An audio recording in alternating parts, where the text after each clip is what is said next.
Cleveland and wins in Cleveland.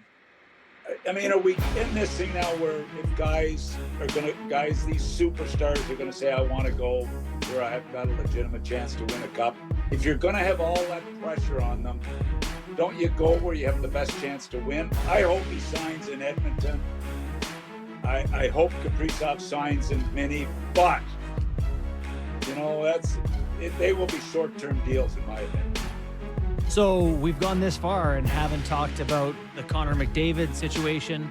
Are you of the belief that he'll stay in Edmonton? I don't know. I'm really surprised that it hasn't happened. You're paid to know on this show. Or at least pretend. I think he does a short-term deal, but I don't think he ties up long-term. I think he's going to watch this and look. Connor McDavid has got to win a Stanley Cup in his career. And, if he doesn't win a Stanley Cup, he's not going to be perceived as one of the greatest players in the history of the game. He's not. As simple as that, because a lot of it is now tied to winning. And, can he win? He'll make an observation if they're good enough to win. By the same token, Connor McDavid scored 7 goals last year in the playoffs. 7. That's not enough. If you're trying to lead your team to win a Stanley Cup, now he had a lot of assists, but 7 goals, he's got to do better than that. And he's obviously very capable of it. But so I was surprised. What is the bat signal for him to be comfortable to sign a short-term deal compared to July 1st? What is that? A new goalie, a better defenseman? Isaac Howard getting off to a great start? Like, what is it? I don't know what it is, to be quite honest. It's a tough question because, when I listen to him, I don't know him, but I really admire him as a player and what he does, the way he plays the game. I don't know what it is. I think he wants to believe they're a big-time contender. That's what I think. That's what I think he wants to see, a big-time contender. And they are already 2 Stanley Cup finals. That's been covered. Now, there's a big difference between teams that are competitive for the Stanley Cup and then actually winning it, but nobody knows what that difference is. Is it one player, 2 players, or is it all of them collectively just playing better? You can go somewhere else and be in the same boat. I mean, you could go to 5 teams you think are better than Edmonton and be in the same boat and not win.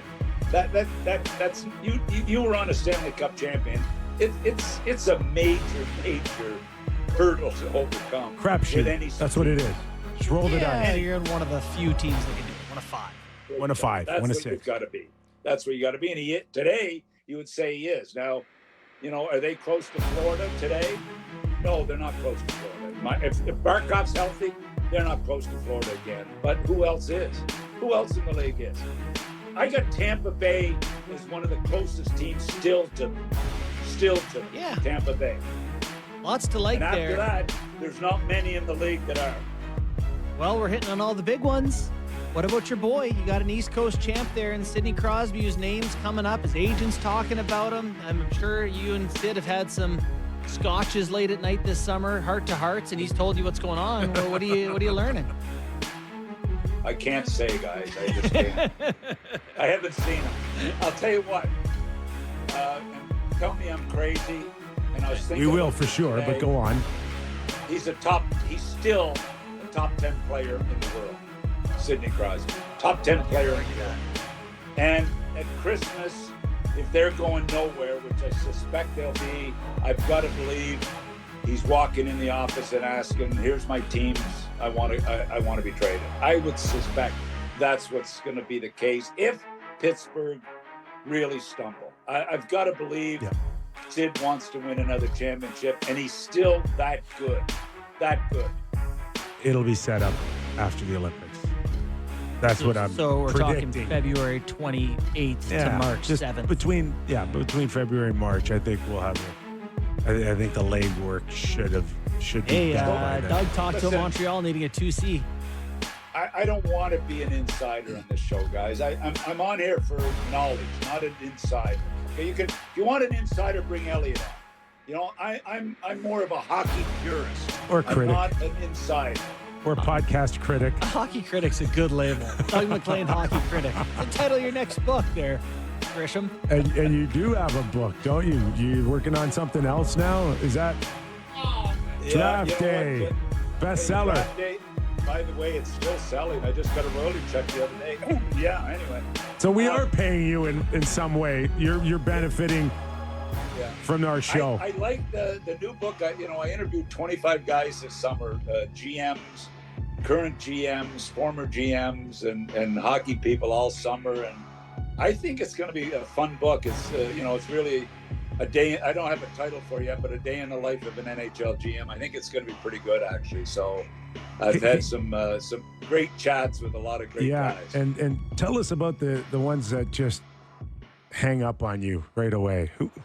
They all can't be great calls. Knowing you, they can't all be great calls. There's got to be a few that go click. You know what? I found out that a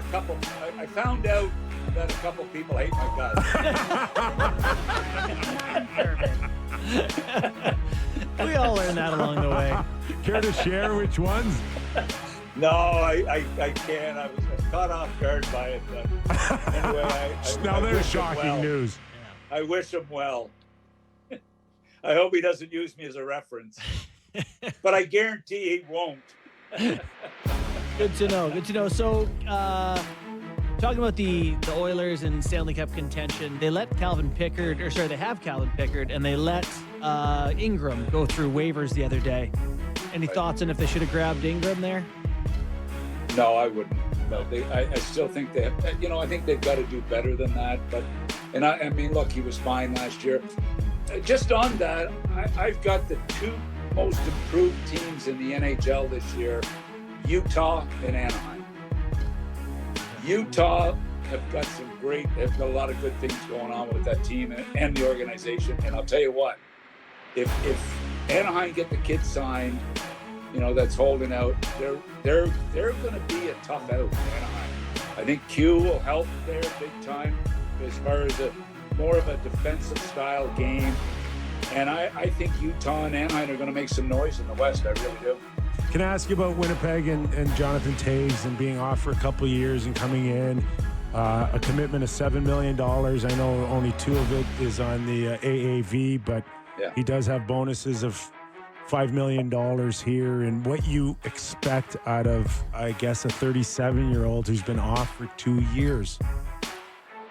Look, Jonathan Toews may have been my favorite player over a 12-year run in the NHL for what he accomplished in Chicago, how he carried himself. I remember watching him play in his draft year. I was sick to my stomach when I didn't get him.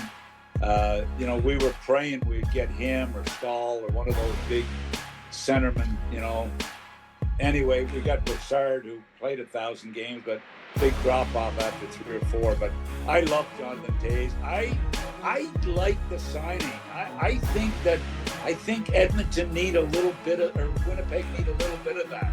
They got Kyle Connor, they got Shifley. Leadership, to me, has been a bit of a void with that group there. I think it's been a little bit of a void there. And I think that Jonathan Toews, I've got to believe that as long as he can play, he's going to garner a ton of respect in that room. And I think it could be a good pickup for Chevy. I like it. Yeah, I do believe he gives them a real presence, right? Yep. And I think they need it, too. I think they need it when you're a team like them, especially after the year they had last year. It's a little bit like Washington. You have a big year like that, big expectations to come back and be a top team in the regular season, but do some damage in the playoffs. So I see them right there.